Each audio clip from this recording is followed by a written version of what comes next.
dia, gente. Bom dia, professora. Tudo bem, Caio? Tudo jóia. E vocês? Tudo bem. Vocês estavam tendo aula no primeiro horário? Não? Segundona boa, né? Pode acordar mais tarde? Topíssimo, eu amei. Precisa ver o pessoal da noite que tem aula comigo no sábado. Legal até.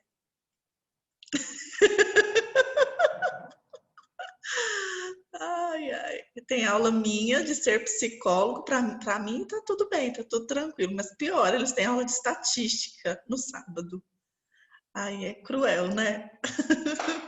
Eu tenho que me preparar para isso psicologicamente, para ter aula no sábado. Eu preciso de um ano de preparação. Não, mas vocês que são do turno matutino, vocês não têm aula no sábado, não, porque a carga horária de vocês é suficiente, vai de 7, tem algumas aulas até meio-dia e tanto. Agora, o turno da noite, como é de 7 às 10h30, fica faltando carga horária, né? Aí a gente precisa da carga horária do sábado para complementar. No caso, vocês não vai ser necessário, não, pode ficar bem tranquila. Em nenhum período? Em nenhum período, até o 10. Nenhum Graças ao período. bom Pai Celestial. Não, sábado não é uma opção para vocês, não. Como é que tem sido a participação de quantidade, gente? Só para eu ter uma noção de quantas pessoas eu devo aguardar. Tá variando. Tem dia que dá uns 19, mas é mais ou menos isso. A nossa turma é muito pequena. No presencial dava mais ou menos isso. Aí tem dia que dá até uns 19. Assim, o máximo é 19. Que deu até hoje, pelo que eu percebi. Assim. Entendi. Nós estamos com 10 até agora. Tem algumas pessoas que fazem a disciplina de vocês, que não são da turma de vocês também, né? Já percebi. Fazem essa disciplina e não são dessa turma.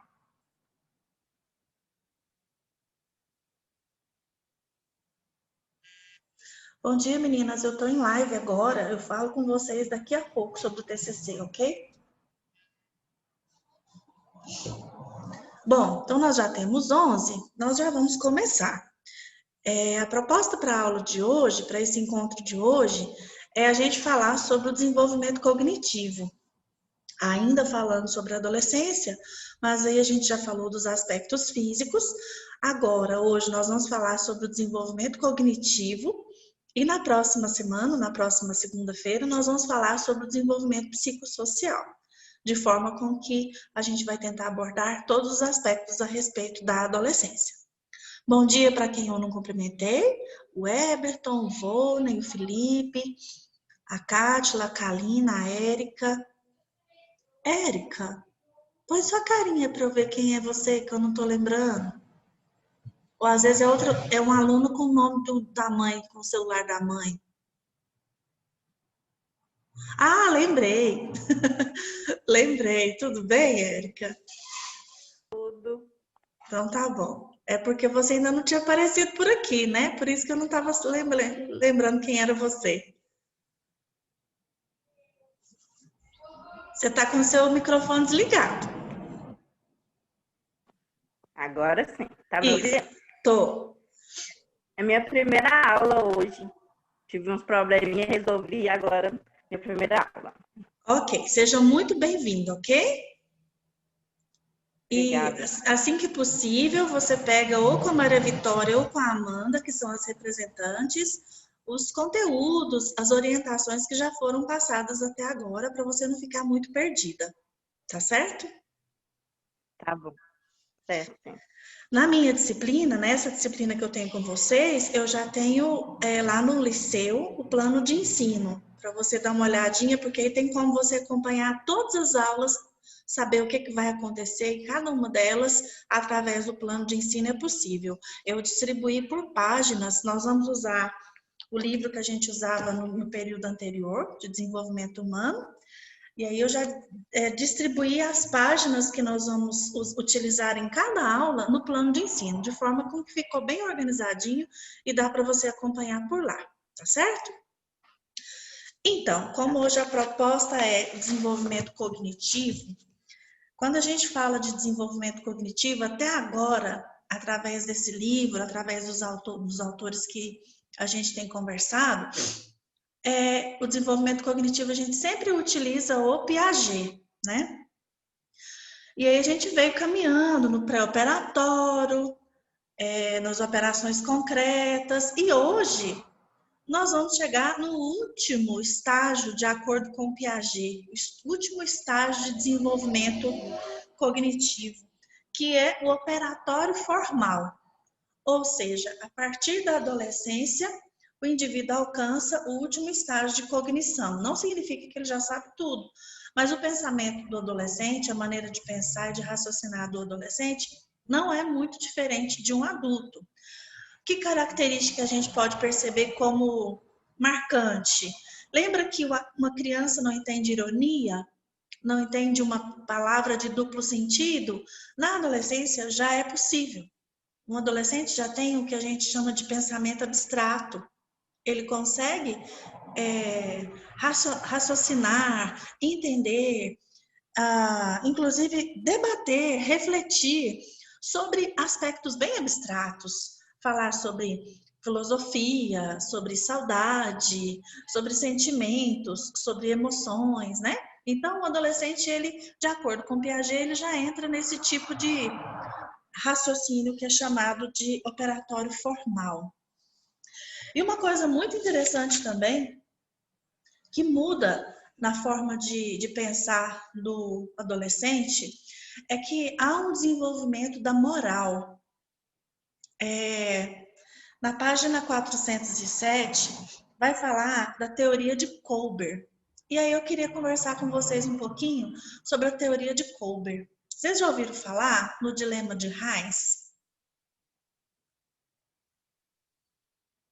Não é o Heinz Ketchup. Escreve do mesmo jeitinho, mas é outro dilema. O Kolber... Oi, Amanda, pode falar. No direito, a gente tem uma matéria que eu tinha uma matéria que chamava Psicologia 2. E aí ela começa exatamente com esses dilemas morais e tal. Aí vai trabalhar com esse, com aquele dilema do trem, se você vira para um lado, se você vira para o outro. Aí a gente fez vários trabalhos, assim, exatamente trazendo esses debates, um a favor, outro contra, com esses debates, assim, foi bem legal. Ok, eu vou trazer um debate. Se a gente estivesse em sala de aula, ele seria mais polêmico e teria condições da gente talvez se manifestar melhor. Mas não tem problema não, por aqui também tem jeito, vocês podem abrir um de cada vez o microfone e falar suas ideias. Ainda mais que somos poucas pessoas, eu acho que dá para todo mundo falar o que pensa, pelo menos uma frasezinha, tá? Eu vou querer que todo mundo dê uma participadinha agora.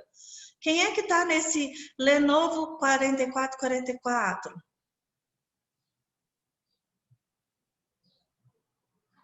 Vocês acham que eu vou deixar... Oi, Roberto. Oi, bom dia. Bom dia, Roberto.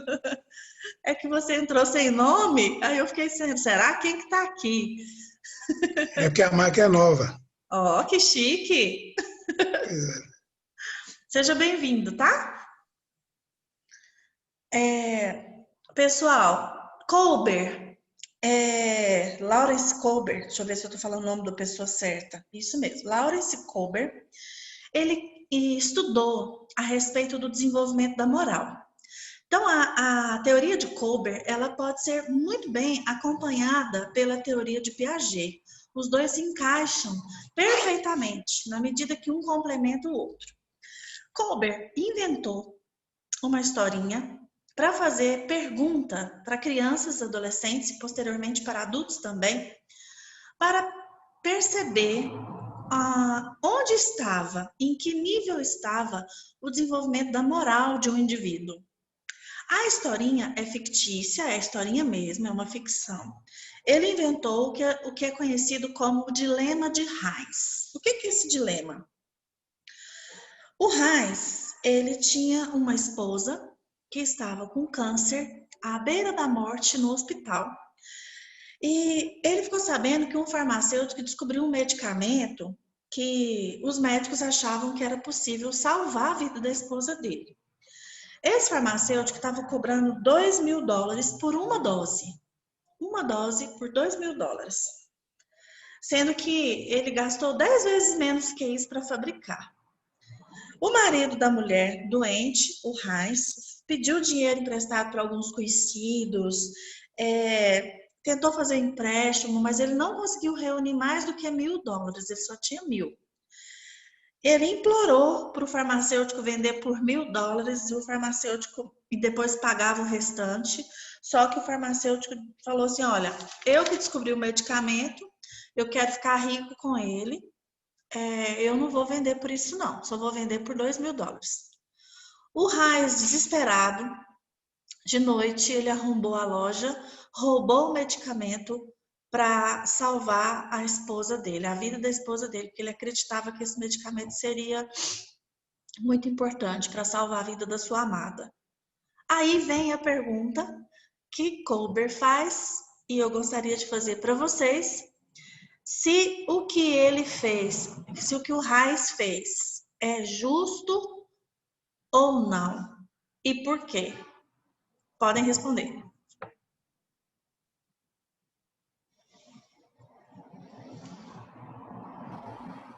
Acho que se tratando de uma vida é justo. Aham. Se for para salvar uma vida, você pode roubar. Sim. Ok. Quem mais? Todo mundo vai ter que responder, então vocês andam depressa. Eu acho que provavelmente eu faria também, numa situação como essa, envolvendo minha família, a minha esposa, os meus filhos. A probabilidade de eu fazer é que eu faria, mas isso não se tornaria justo. Eu iria entender que era um erro, eu iria provavelmente me reprovar pelo resto da vida. Uma coisa não interferiria a outra. Okay. Faria, mas entenderia que é errado, não seria justo. Ok, outra forma de pensar, interessante. Eu acho que por pessoas que a gente ama, é certo.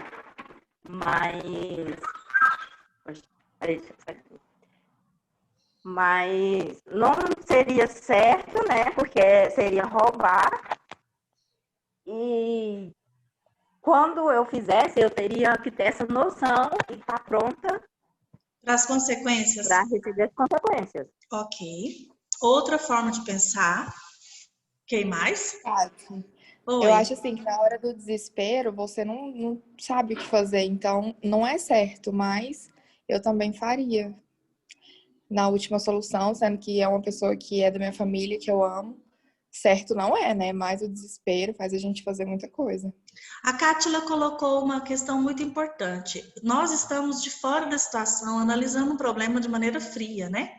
Então, a gente não tem ideia do que é passar por isso na hora. Então, a gente tem que tentar, para a gente pensar como que seria a nossa forma de agir, a gente tem que tentar se colocar no lugar do Heinz nessa circunstância.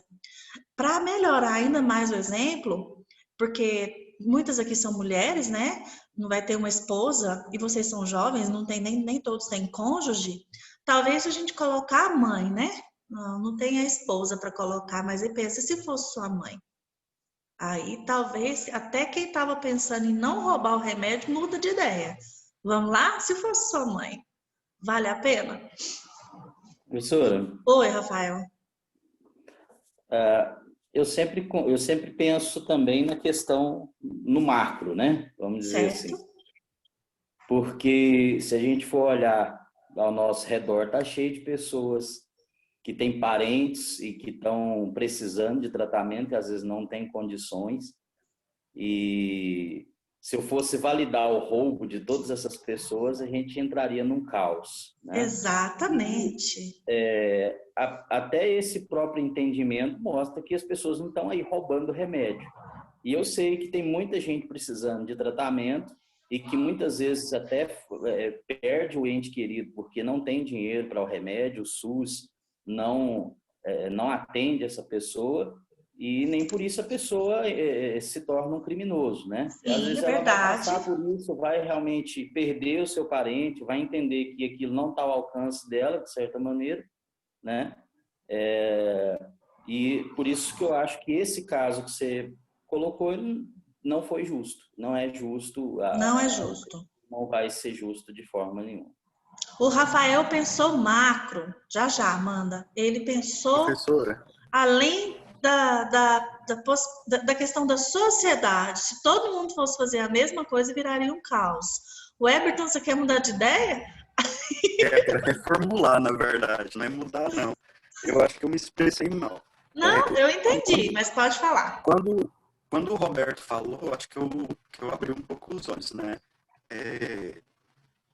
Não é justo roubar, mas para salvar uma vida, num caso específico, né?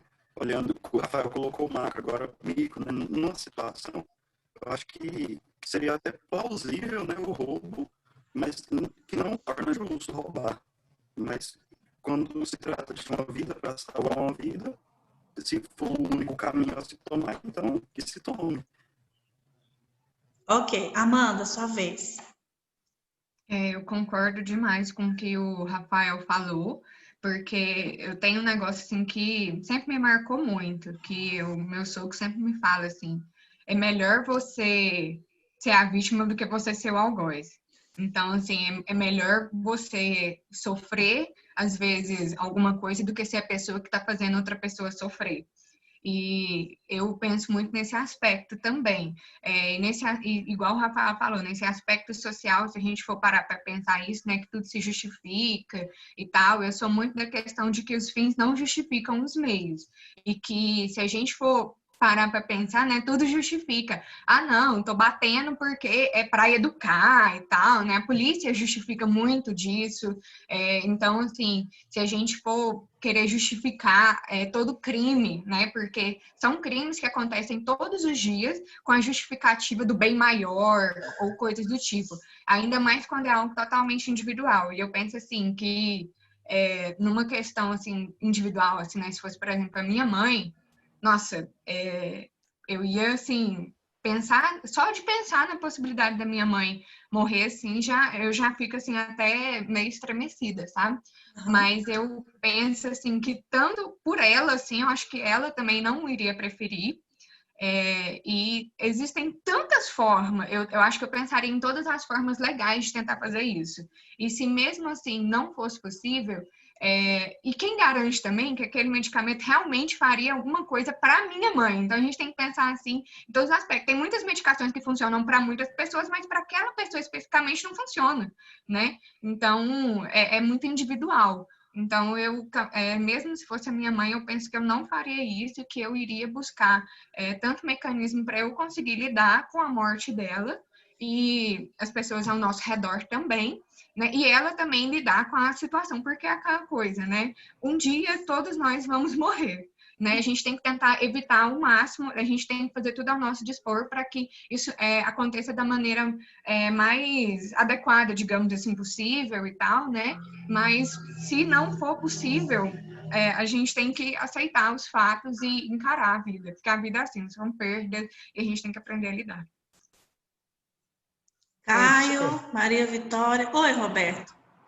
Eu achei interessante, ter algumas outras coisas que foram colocadas também pelos colegas, e assim, o Rafael e uma outra aí que eu não estou reconhecendo, que ela falou sobre a questão de você pagar, né? Então, e o Rafael colocou a questão mais macro. Eu falei muito, sim, sendo a minha esposa, meus filhos, porque, como você falou, a gente colocar mesmo na situação. Sim. Mas eu, me conhecendo um pouco, eu faria isso com qualquer pessoa. Se eu estivesse numa rua, encontrasse com uma pessoa, um desconhecido, e eu pudesse me envolver numa situação dele, que eu tivesse que fazer alguma coisa semelhante a isso que foi, eu faria da mesma forma. Né? Claro que família tem um peso maior, sem dúvida nenhuma. Mas eu faria isso também numa visão mais macro de sociedade. E caso acontecesse, como eu disse, eu acho que isso não se torna justo, né? Não seria por causa disso, continuaria sendo um erro.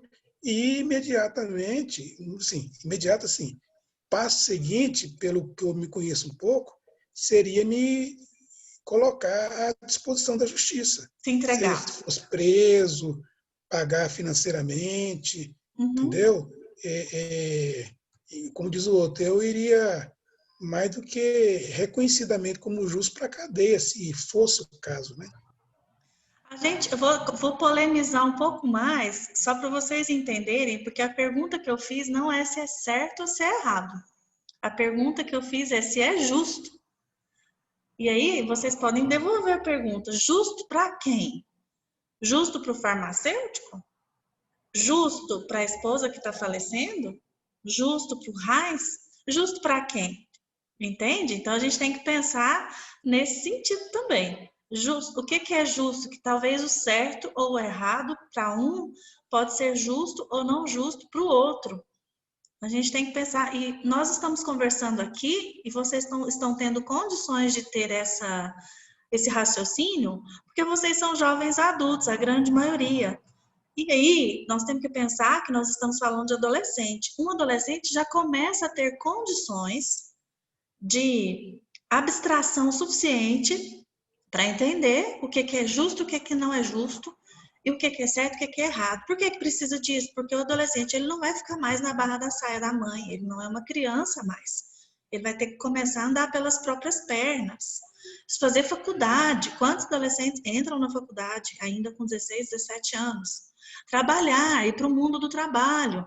E aí não vai talvez se deparar com uma situação como essa, de ter que roubar para salvar a vida de alguém, mas se encontra em muitas, como a gente costuma dizer, o ditado popular, encontra em muita sinuca de bico, em muitas situações polêmicas que não sabe como agir. E aí a gente percebe que o desenvolvimento da moral, ele não é do dia para a noite. Isso vem sendo construído na educação que esse adolescente teve em casa, nas influências com os pais, com as pessoas com as quais ele convive, seja na escola, seja com os amigos, seja com os parentes em geral. Então, todos esses aspectos nós vamos abordar.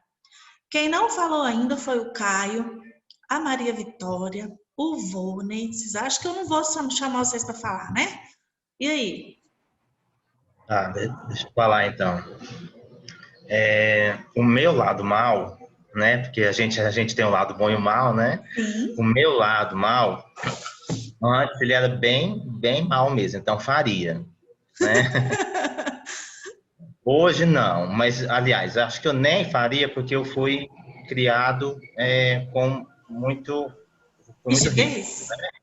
Então, assim, eu penso, por exemplo, se fosse eu e a minha mãe tivesse aqui roubar, nem ela nem eu iria achar bom, né? Então, assim, não seria justo para mim, né? Okay. Eu não acho justo. Ok. Maria Vitória. Eu também, assim, não acho justo, né? Claro, mas na hora do desespero a gente não sabe, né? Às vezes a gente age de certa forma que vai acabar ajudando alguém. Um dos dois vai sair beneficiado, né? Tanto a pessoa que tá morrendo ou o farmacêutico. Mas acho, assim, que o farmacêutico agiu de muita má fé, porque se ele estava cobrando 10 vezes a mais o preço, né? E o esposo já estava querendo pagar um certo preço, ele não aceitou, eu acho, assim, que ele agiu de muita má fé. Então, depende muito da situação, mas eu acho que eu roubaria também. Maria Vitória, a Maria Vitória usou um argumento que ninguém tinha usado ainda, que é muito interessante, que a gente geralmente, para se sentir menos desconfortável errando, a gente justifica o nosso erro pelo erro do outro, não é? Então, não é certo roubar, mas olha só o que o farmacêutico fez, ele foi mesquinho, né? Você não está errada, Maria Vitória, eu só estou comentando a sua fala, tá?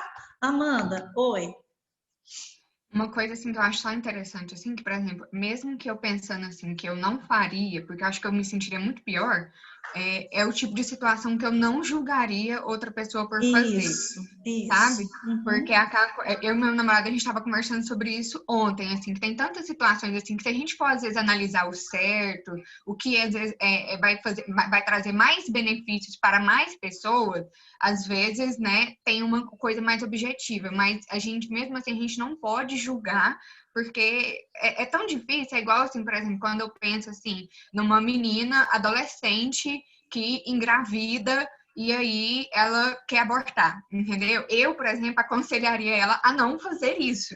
Mas se no final ela ainda assim vier a fazer isso, eu não julgaria. Porque eu não vou pegar o filho dela para criar, porque não sou eu que vou passar pelas situações que ela vai passar. Então, assim, eu teria compaixão, porque eu sei que de qualquer forma é sofrido, igual muita gente aí falou, né? É sofrido eu ter que ir lá e depois eu ia ficar mal por isso, eu ia querer me entregar, eu ia querer me punir de alguma forma. Então, assim, é o tipo de situação assim que a gente pode até analisar de qualquer forma que a gente quiser, mas a gente não pode julgar se a pessoa tomar uma posição contrária da que a gente tiver. Eu ia chegar nesse exemplo dessa questão ética e moral atual que a gente está vivendo, que é o exemplo dessa menina de 10 anos grávida. Tenho lido bastante comentários sobre isso na internet, tenho acompanhado e achei muito interessante quando eu vi pessoas que são cristãs, que têm formação, pastores, esposa de pastor, colocando no Instagram que é incrível, porque a lei é rígida, a lei é fria, né?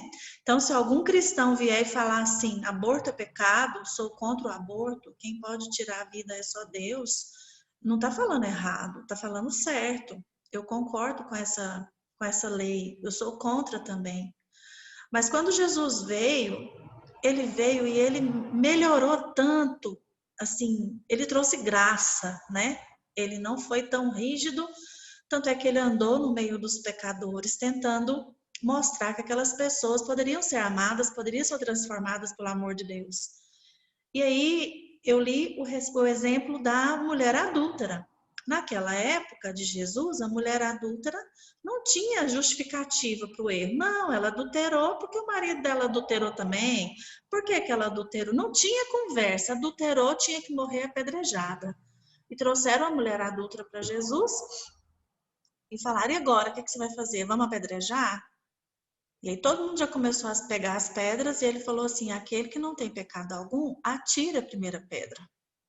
Então eu fico pensando Jesus aqui hoje, no século 21, andando no nosso meio, e se alguém viesse e falasse assim, e aí Jesus, a menina não pode abortar não, olha aqui, como é que pode uma coisa dessa?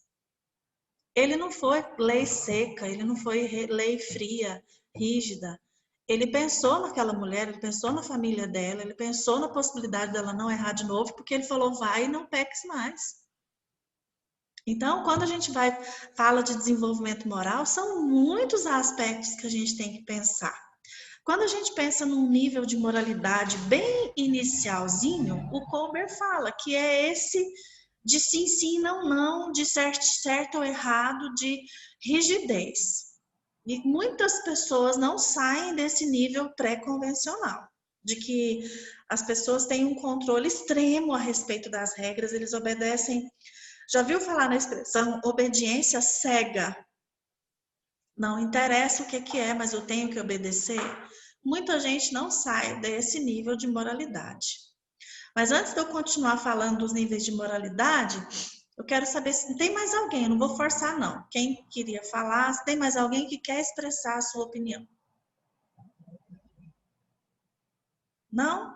Então eu vou continuar. Então, o Colbert, ele fez esse dilema fictício, ele inventou isso e ele perguntava isso para meninos de 10, 13, 16 anos. E depois ele continuou fazendo essa mesma pergunta para quando esses meninos foram crescendo. E ele fez essa pergunta até eles atingirem 30 anos. Para que ele fazia sempre a mesma pergunta? Ele começou a perceber que, de acordo com que a pessoa ficava mais madura, ela começava a pensar um pouco melhor, a entender um pouco melhor as razões, as justificativas. E aí a moralidade, o nível de moral se desenvolvia. Então, é por isso que existe essa teoria da moral de Kober, de que a nossa moral, ela se desenvolve. Apesar de que tem algumas pessoas que têm a moralidade estagnada. Não que está errado, mas eles não conseguiram evoluir além disso. Eles foram criados daquela forma, entendem que é daquele jeito e permanecem nesse estágio, que é o nível 1 da moralidade convencional, que é típico de uma criança até 10 anos de idade, e tem muita gente que permanece aí. O nível 2 de moralidade é aquele nível de... geralmente as pessoas alcançam na vida adulta, de que as pessoas internalizam os padrões de autoridade, de figura de autoridade. Então, as pessoas preocupam em ser boas, ou perceber se aquela atitude é boa ou má, agradável, ela mantém a ordem social. Olha o que o Rafael exemplificou, né? Porque se todos nós fôssemos fazer justiça com as próprias mãos, haveria um caos. Todo mundo que não consegue um remédio, comprando remédio, um exame, pagando o exame, o mundo viraria um caos. Todo mundo ia roubar, não existiria farmácia sem grades, porque as farmácias seriam assaltadas não pelo dinheiro, mas assaltadas pelos medicamentos, né? Eu já assisti um filme, agora eu não estou lembrando o nome, que o Denzel Washington, acho que ele é o principal personagem, ele porque ele precisa salvar a vida do filho ou da filha e ele não tem condições. E aí ele entra no hospital com uma arma e obriga o médico a fazer o exame, ele obriga o médico a fazer a cirurgia, e todo mundo tem que fazer as coisas que ele quer na força bruta, porque ele não tem condições, mas ele não quer deixar a pessoa da família morrer. Então, isso é caótico. Se todo mundo fosse agir dessa maneira, a gente não haveria lei, não haveria ordem social. Então, quando a gente pensa nesse aspecto macro, né, de existir lei social e que eu preciso obedecer para poder manter a ordem e a vida se manter mais agradável, eu já estou no nível 2 da moralidade, de acordo com o Kober. O nível 3, que ele chamou de moralidade pós-convencional, já é um nível mais alto, onde as pessoas vão reconhecer se é certo ou se é errado, não simplesmente por causa da consequência. Não, eu não posso fazer, senão eu vou ser preso. Não, eu não vou fazer porque eu vou ter que pagar por esse crime. Não, eu não vou fazer por causa do peso da minha consciência, que é mais ou menos o que a Amanda falou, que é mais ou menos o que o Roberto falou. Essas pessoas atingem esse nível de julgamento na vida adulta. E por quê? Porque elas pensam acima do que é certo e o que é errado, e acima do que é bom para a sociedade, mas elas pensam nas consequências da justiça, se é justo ou se não é justo. E quais são as consequências que aquilo ali pode desenrolar se aquelas atitudes forem realizadas. Então, para o Kober, o raciocínio que vai dizer em qual estágio que o indivíduo está no desenvolvimento moral não é a resposta que se dá, se é a favor ou se é contra. Não é esse tipo de resposta que diz para ele qual é o nível que você está, mas é qual é o raciocínio que se tem por trás da resposta. Por isso que eu pergunto para vocês, é justo ou não é justo e por quê? Porque não é simplesmente falar, eu não acho justo. Tá bom, você não acha justo, mas por quê? Então, não existe resposta correta para esse dilema, tá? Ninguém aqui errou, ninguém fica constrangido com a resposta que deu. Todo mundo tem uma moral, só que aí cada pessoa tem um nível de moral. E é bom a gente, de vez em quando, discutir esses temas fortes, esses temas que a gente chama de polêmicos e éticos, para a gente entender, de repente eu posso crescer, de repente eu posso mudar de ideia e crescer com a ideia do outro, né? Perceber que eu não sou dona da razão, que eu posso mudar de opinião. Isso sim é uma pessoa que tem maturidade, não aquela pessoa turrona que fala, não, essa é a verdade que eu tenho, a única verdade, ninguém vai me tirar desse lugar. Tá? Então, o Kober avaliou, ele aprofundou o estudo de Piaget, porque Piaget disse que o adolescente já tinha raciocínio moral e operacionalizava formalmente esse raciocínio. E o Kober foi além disso e veio falar sobre a teoria do desenvolvimento da moral. Alguém quer fazer alguma pergunta ou acrescentar alguma coisa a respeito da teoria de Kober? Ficou claro? Oi, Amanda. Teve uma parte lá no livro que falou que eu queria comentar um pouco, que eu queria que a senhora comentasse um pouquinho sobre isso, que fala assim que geralmente os jovens que são liberais têm a parte frontal mais desenvolvida, mas que os jovens conservadores são mais felizes. Eu acredito que ser conservador é mais feliz porque é muito mais fácil viver dentro do certo e do errado, simples e puro assim. Eu não vou roubar porque é errado. E aí, eu não vou roubar porque é errado. Agora, olha só o sofrimento do Roberto. Não, eu vou roubar porque salva minha esposa, mas eu vou me punir, eu mesmo vou me entregar para a justiça, porque eu sei que a minha atitude é crime. A consciência, como vai além, e isso traz mais pena para a pessoa, né? Uma pena mais forte, uma punição maior. Então, ser mais conservador seria ser mais feliz à medida que você não se aprofunda muito nesse tipo de conhecimento. Respondi? Aí, na página 409, tem uma tabela que divide os níveis e cada um deles tem seu exemplo. Inclusive, estar num estágio e estar no outro não significa ser a favor e ser contra. E quem é contra tem um nível maior. Não, tem um nível favor e contra em tem a posição a favor e contra em todos os níveis, tá? Só para todo mundo saber que não existe resposta correta para esse dilema. Não é um dilema fechado. Tá faltando menos de 3 minutos para esse link acabar. Quando acabar, vocês voltem no mesmo link para a gente continuar, tá? Eu vou voltar uma página para falar sobre o desenvolvimento da linguagem, que eu acredito que dá tempo nesses 3 minutos, porque eu saltei porque eu queria ligar o Piaget com o Kober. Mas agora eu volto para falar sobre a linguagem do adolescente. O que tem de diferente no desenvolvimento da linguagem do adolescente? Tem que o adolescente consegue entender e utilizar 80 mil palavras, aproximadamente. O uso da linguagem do adolescente é mais complexo, ele já consegue alcançar um nível maior de entendimento na leitura, na interpretação de texto e na linguagem também do dia a dia. E aí, tem uma coisa que é interessante, né? Que lá na primeira infância a gente falou do manhês. E aqui no livro fala que na adolescência tem o puberlês. O puberlês seria um dialeto social conhecido na puberdade, que seria um código, né, que fortalece essa identidade entre eles. E é muito comum na adolescência o uso das gírias. E gírias que a gente, nossa, tem vezes que é difícil acompanhar o diálogo de um adolescente. Um dia meu filho falou para mim: se pá, eu topo o toco, boto fé.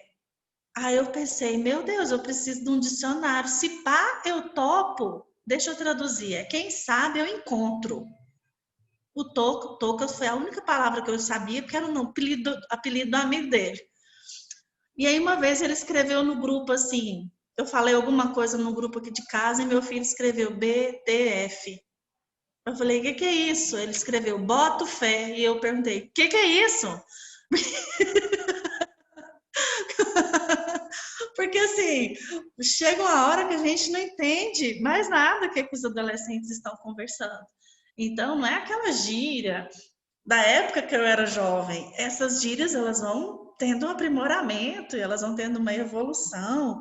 E a gíria faz parte do processo de desenvolvimento da identidade do adolescente. Ele se sente mais integrado. Vai cortar. E eu volto já já. ele se sente mais integrado no meio social dele, junto com os outros adolescentes, né?